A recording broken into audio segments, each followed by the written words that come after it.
Hello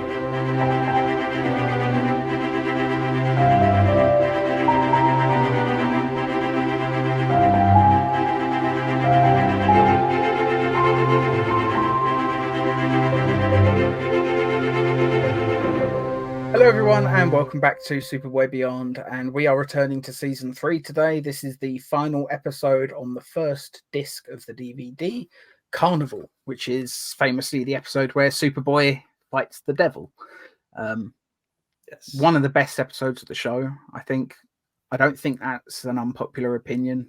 I'm fairly sure this is one of those universally loved episodes of the show. Yeah, should we get straight into it? Absolutely. Okay. Now, if this is your first time joining us for one of our commentaries, you're not going to see any actual clips from the episode. You'll see a heavily filtered version of it up in the middle there, but that's purely so you can keep in time with us. We'll count you in with a 3, 2, 1 play. As long as you hit play on your copy when we do, you'll watch along in sync. You won't hear any audio from the episode here. So yeah, get ready in 3, 2, 1, play.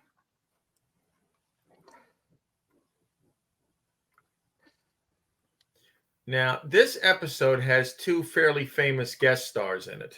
Of course, you've got Christopher Neame playing the villainous Mr. DeVille, who, as you just pointed out, is essentially the devil. But you've also got Gregg Allman from the Allman Brothers Band playing the rapist at the beginning. Yeah, he's the guy with sort of longish hair. He's sort of blondish, isn't he? Does he have a beard? Yep. Or yes. Is he just stubble? Yeah. It's been a little while since I've watched this episode, but yeah, it's a great one. And I'm sure that we did do a commentary on this a long time ago, but I just assume it's one of those episodes that was lost either because of audio problems or just whatever. So here we are again. Yep. Not that I'm complaining. I will happily watch this episode pretty much any time. It is one of those ones I could just stick on whenever.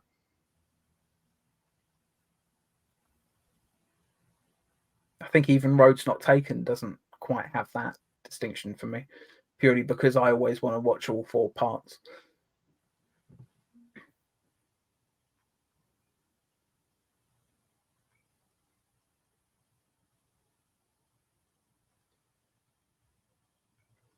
Love the way this scene builds atmosphere. Oh, yeah.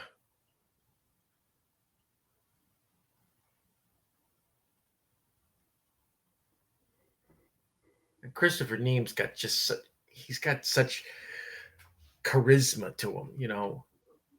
You know he's the bad guy. He hasn't even said a word yet. Yeah. Yeah.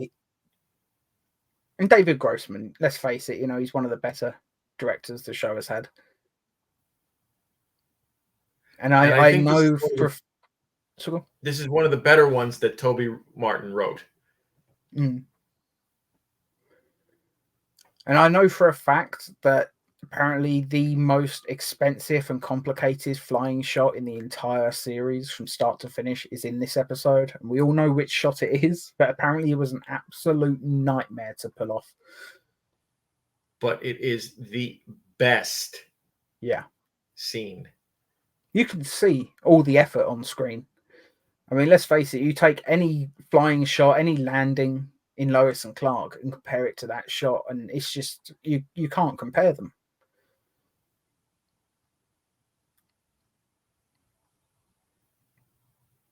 And I do love this, the way that DeVille tempts people. And you do feel bad for this guy because it's clear that, he's having a hard time. He's maybe caught him at a low moment. Yeah.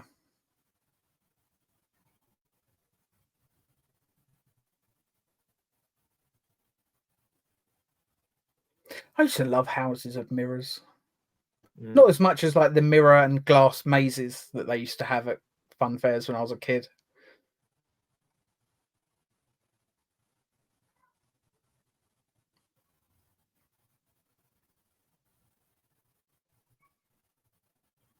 It is funny just how much joy you can get out of just a slightly warped reflection at times. Just adding a maze is just, yeah, I just like them. I think there's something cool about them.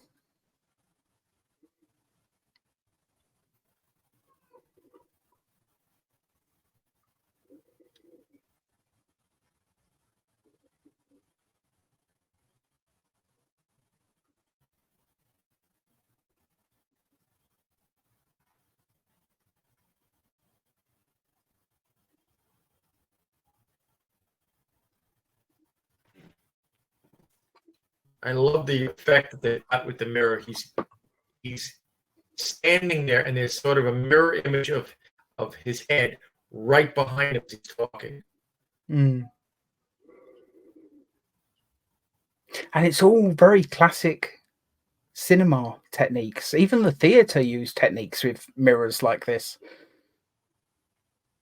Let's face it, even like some of the old charlatan psychics used to use mirrors so they could project ghosts and stuff onto the stage to fool people. It's one of the oldest techniques in the book, isn't it? And it works so well. There's just something interesting about seeing him have a conversation through a mirror.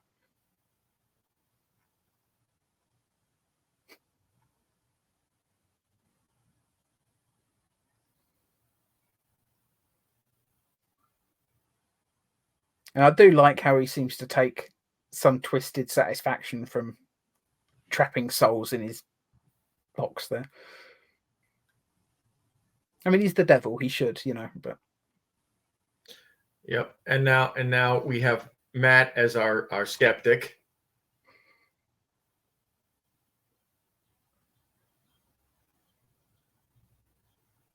Lana's pointing out all this research that she's done, and he's saying, well, DeVille is kind of it's a cliche when it comes to these carnivals. And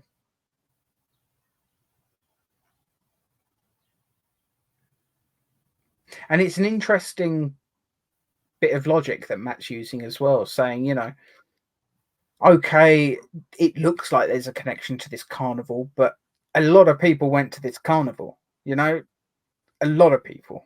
So maybe it's a similar situation to something like Black Flamingo, a lot of people had those badges. It's not necessarily a connection. It happens that in both both situations, they were right, but it very easily could not have been. So yeah, I do see Matt's logic. I get where Lana's coming from here, because having lived through the whole Black Flamingo thing, she's saying there's a connection because I've seen it before. Plus, at this point, Lana has had more than enough experience with these things that she can probably just trust her gut on these things. It's just a shame that Matt, being the skeptic that he is, which makes him good at his job. Oh, certainly. I mean, let's face it, Jackson has the blinders on. Yeah.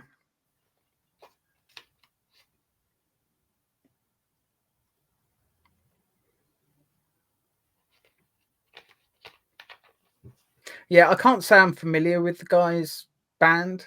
You say he's relatively famous, this guy. I don't know him personally, but I did always think that he was good in this episode. Yeah. I mean, he's not the best actor in the world, but he's not bad either.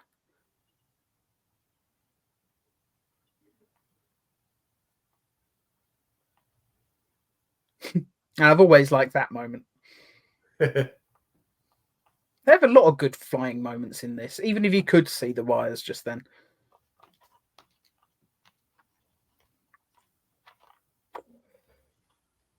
I love how he's basically telling Superboy his backstory here. And I will say this: he's not the best at delivering this dialogue. It's a little bit wooden, like he's just reading off an auto cue. His performance just isn't as good as I remember. But his performance here isn't that good. But later on in the episode, when we see him again, he's great. Better there, is it? Okay.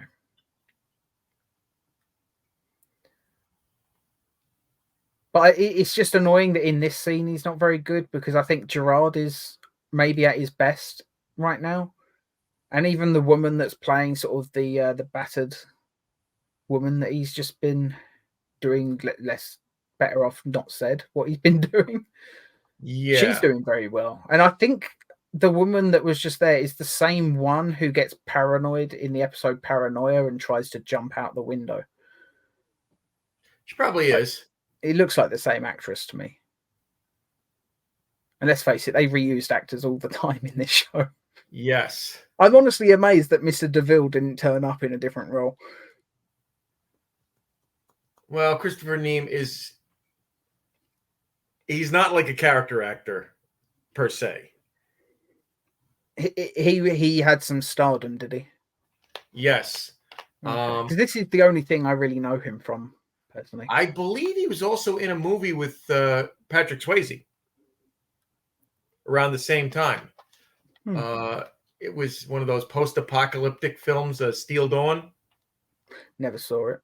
I'm not a big Patrick Swayze fan, to be honest. It's basically another Mad Max ripoff. They can be fun. I like a rip-off movie from time to time. And of course, he played the bad guy in it. His biggest claim to fame, though, is he was actually in Doctor Who. Technically. Where was he in Doctor Who? During the fifth Doctor's run. Right. That's Baker, right? Which Baker? Tom or Colin? Tom. He was the fourth Doctor. Let's get the numbering messed up. So fourth Doctor. Yeah. There was a strike going on, and they'd already started filming an episode, which was the infamous Shada. And they never got to complete it. So they had all this footage that nowhere to go with it. They finally put it together using animation and voiceovers about 5 years ago. Cool. And he was the villain in it. And he actually came back to re-record lines for the animation. Brilliant. I love that. Yeah, Shada famously, the only time before that we really got to see any footage from that episode wasn't until the Five Doctors, because Tom Baker refused to return, so they just stole a shot from Shada. And it worked perfectly, Yes. Granted, I wish Tom Baker had actually returned, but I think if he refuses to, that's about the best they could have hoped for. And it's still hilarious seeing all the press photos for the Five Doctors, because it's 4 of the Doctors posing with a mannequin of Tom Baker, and it does not look convincing at all. Like, look up those photos. It's so funny.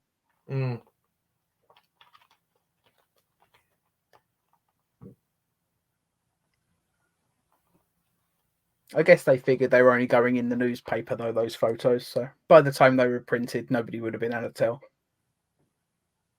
Bit scummy, though, trying to convince the fans that Tom Baker had returned when he hadn't, though.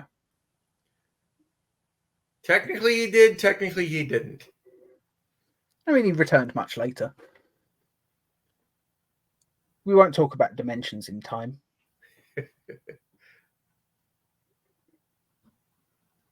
So yeah, interesting little sequence there. I do like how he's continually trying to tempt Clark at this point, though. But it takes a lot more than most. Yeah. But let's face it, Clark has probably had more practice in holding his temper than most, because he literally could destroy anyone on the planet if he lost his temper enough. Yeah, and this is also post Road's Not Taken. So wait, is it? This is episode 8. I think Road's Not Taken was like episode 11 or 12, wasn't it? I believe Road's Not Taken is on this disc. Huh. I could have sworn it was just after this, but no, you're right. It's episode 5. Road's Not Taken. So, I mean, this is post Road's Not Taken. So he's already seen the horror that his temper could cause. Yeah. Which is interesting. Maybe that experience is part of what helped him resist in this episode. Like, I mean, I know that they weren't worrying about continuity on this show. Like, the fact that one episode came before or after the other. It's mostly just scheduling with this show. Mm. But it is fun that if you look at it from a point of view as having serialized elements, you can follow some character development from episode to episode. Yeah, and I like how this short person in the dunk tank is trying to tempt him. Mm. I've always liked this character. I just think he's great.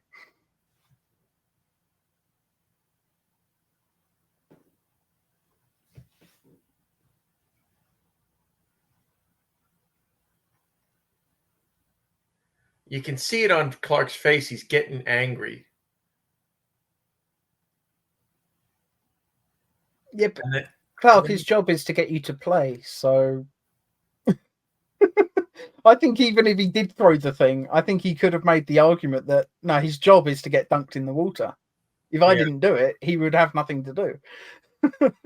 Yeah, and I like that little twitch on Neame's face right after it happens. It's almost like he's pissed, but he's also impressed at the same time.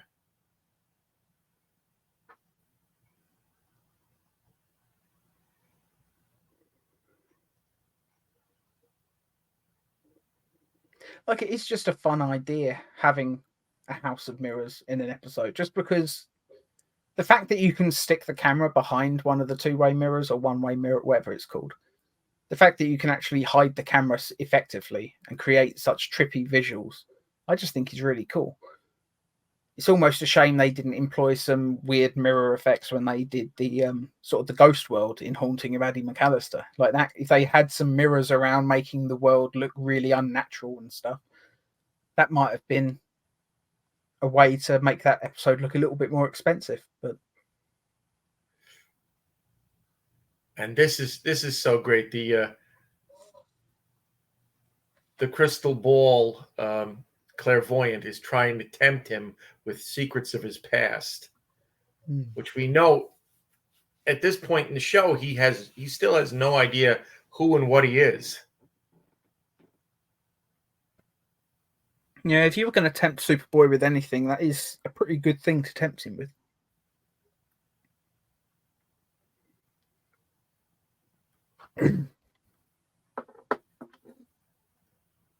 And she almost has him.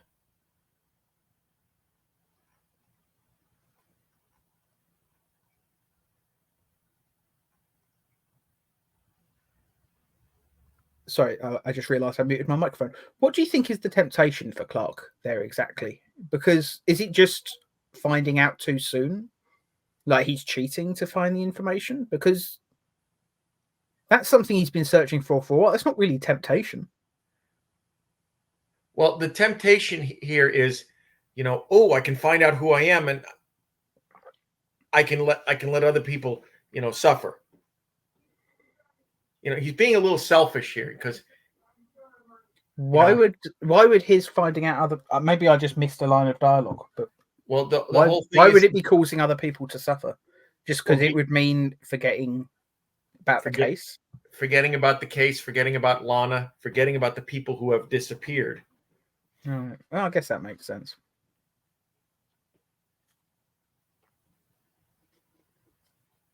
And she's almost got him mesmerized here. But it's hearing Lana scream that gets him to move on. Honestly, I'm amazed that there aren't more Carnival episodes. And there's that wonderful shot of flying.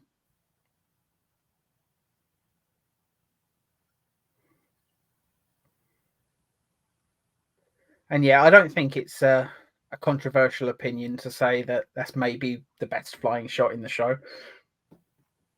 Well, it is. Yeah. I think my favorite is still Hell Breaks Loose, but that's purely because I just love the way that it looks like he's fighting against the wind as he's trying to fly forward. But all he's doing really is just hovering in place with a smoke machine going. It's just so effective that I admire the ingenuity of it. But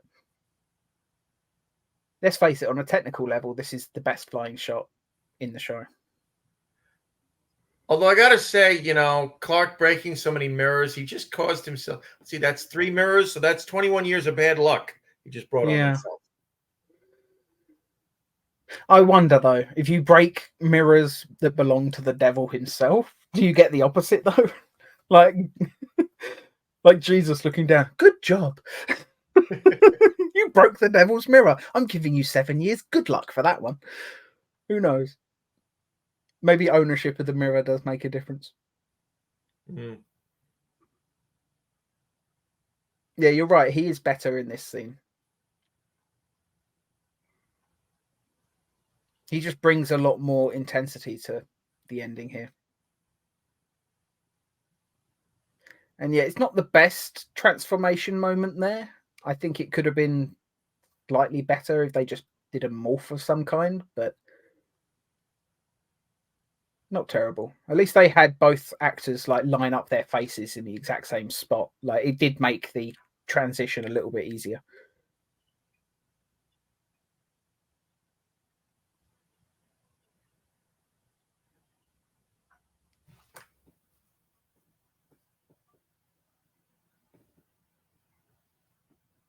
I love this scene. I love it. Just the way that Stacy is absolutely playing Lana at the very beginning, but the way she very subtly starts getting more and more twisted. Yeah. I just think, yeah, she's doing a fantastic job in this moment.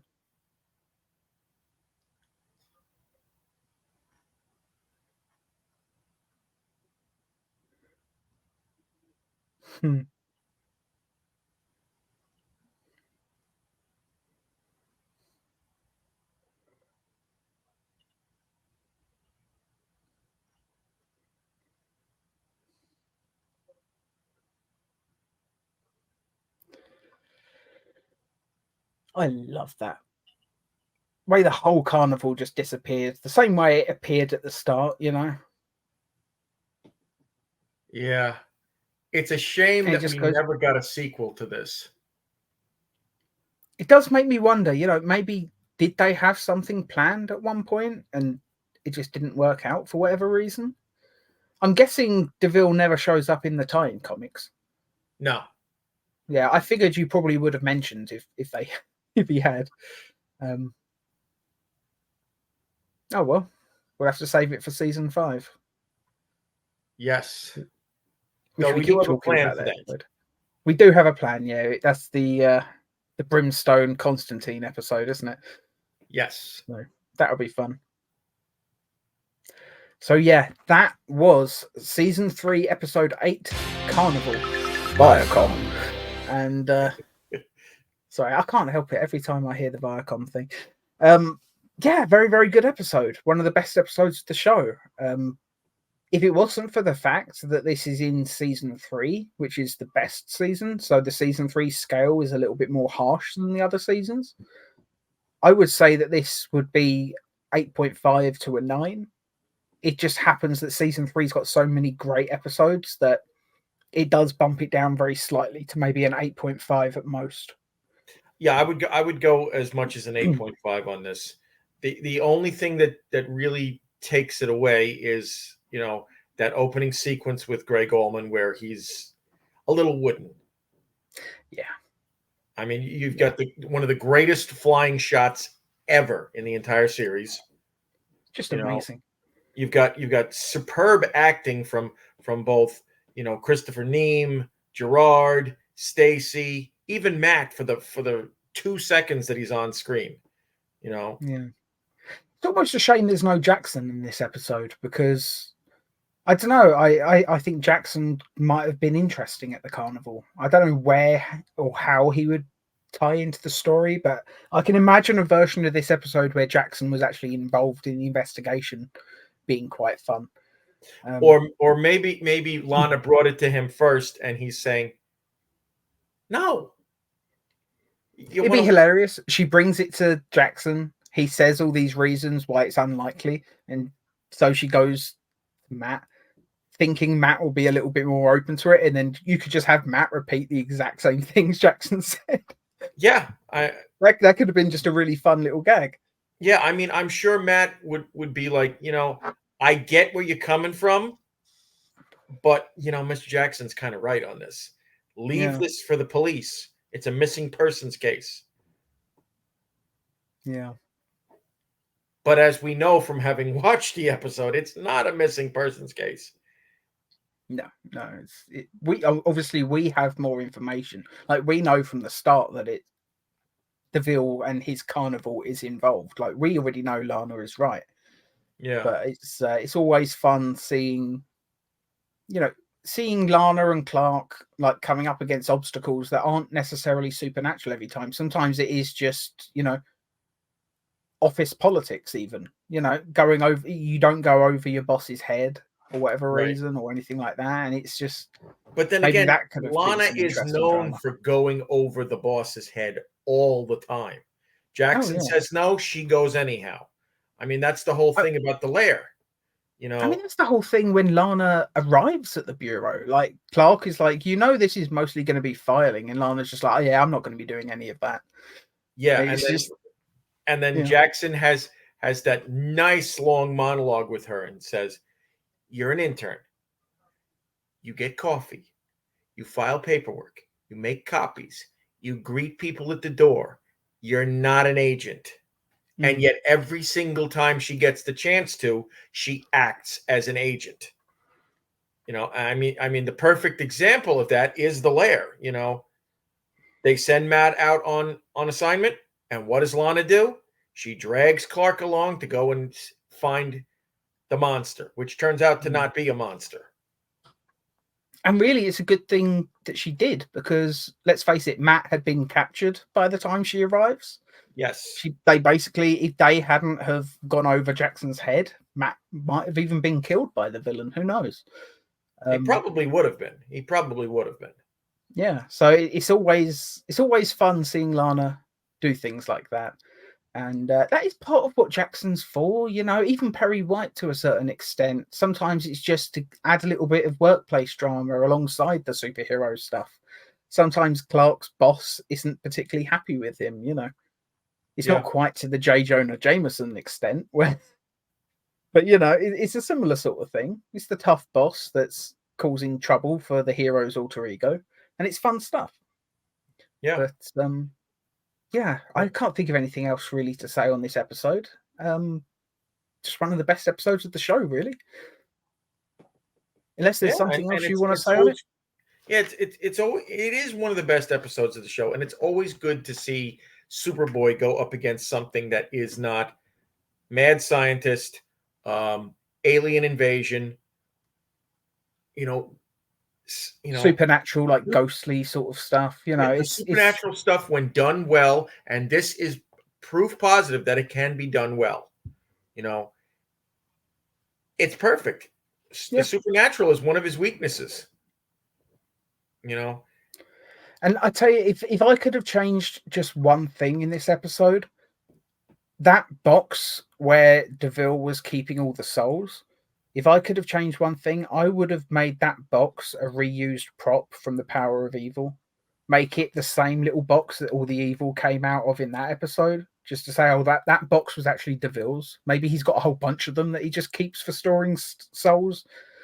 Like, you could have found a way to tie it into an earlier episode that way and just reused a prop. Like, you wouldn't have had to focus on it. It's just the fans that have seen both episodes might have been able to go, oh, wait, that's the same box. Yeah. It might have just been just a little thing to elevate that particular element, but it's not important, Yeah. At the end of the day, it's just a box. What I would have done is maybe, set it up that, at the end, when the carnival disappears, maybe Clark is able to get the box away from him. And, that there's that scene where DeVille smashes it and then all the souls are flying around. But maybe Clark gets it, he smashes it, and now the souls are set free. Yeah. Like, that could have been interesting at the end when the carnival disappears. You could have just had all the all the people that were missing persons, just have them standing in that field like, Superboy, what happened? What's going on? Well, remember, the carnival's been doing this for well over 100 years. Yes, so that could have been fun. You could have had people like dressed as like early 1900s fashion and stuff. Like, that could have been really interesting. Like, a load of people in top hats with big mustaches and stuff. That could have been really fun. Yeah. Yeah. But that's just us nitpicking. Oh yeah, at this point, this is such a good episode that literally the only criticism we can really give would be nitpicks. Apart from the performance of that one guy who he was good at the end, but he was just a little bit wooden at the start. But as you said, he's from a band. Did he really do much acting? Beyond this, the only other thing that I can think of is he did some voice work on Family Guy, basically playing himself, and it was a first or second season episode. Right. Well, that doesn't. Yeah, that's fine, I suppose. Maybe he was just a Superman fan, and maybe he likes the show and requested to be in it. From time to time that happens. They still do that with pop stars. I mean, let's face it, how many blockbuster films have come out and failed because they've stuck I don't know, Beyonce in the lead role, or Jennifer Lopez, or Rihanna, or something. Do you remember that god awful Battleship movie starring Rihanna? I'm trying. Did anyone go to see that? No, I don't know. I don't know anyone that's seen it. Most people forget it existed at all. It was just another one of those, long lines of things where it's well, Transformers is doing well. What other properties have we got? It's almost a miracle that we haven't had a remake of Clue by this point. I know Ryan Reynolds was trying to make one a while back, but I don't see Ryan Reynolds speaking stuff into an existence. No, Ryan Reynolds was trying to make that at one point. Yes, but again, stop trying to speak stuff into existence. They're doing too many remakes lately. To be fair, Ryan Reynolds used to say stuff like that a lot, though. I think it was him that at one point he was saying that he was trying to buy the rights to the Highlander franchise as well so he could take over. And I can't see him being Connor McLeod. Yeah, the last rumor I'd heard was that Henry Cavill was interested in playing the role. That was a little bit more recent. Yeah, but I'm fairly sure it was Ryan Reynolds originally. I could be wrong. I could just be misremembering. But there's been tons of times where they've tried to remake that film. Sometimes actors and directors, they do just say in interviews, don't they, what they're hoping to do. Hoping that someone at the studio will be like, oh, green light this immediately. But, yeah. Thank you all so much for watching. 8.5 for Carnival. That is on the season 3 scale. If this was in seasons 1, 2, or 4, it probably would be a 9, maybe 9.25 even. It just happens the season 1, 2, or 4 scale, this would definitely have been a 10 on those. I just try never to give a 10. I don't think even Roads Not Taken will get a 10 because I always think there's something that can be improved on. Yeah. But this is about as close to a 10 as it would be likely that you would be likely to see in the first 2 seasons, certainly. So yeah, I think that's a fair enough score. What do you think about this episode, viewers? Is this one of your favorites too?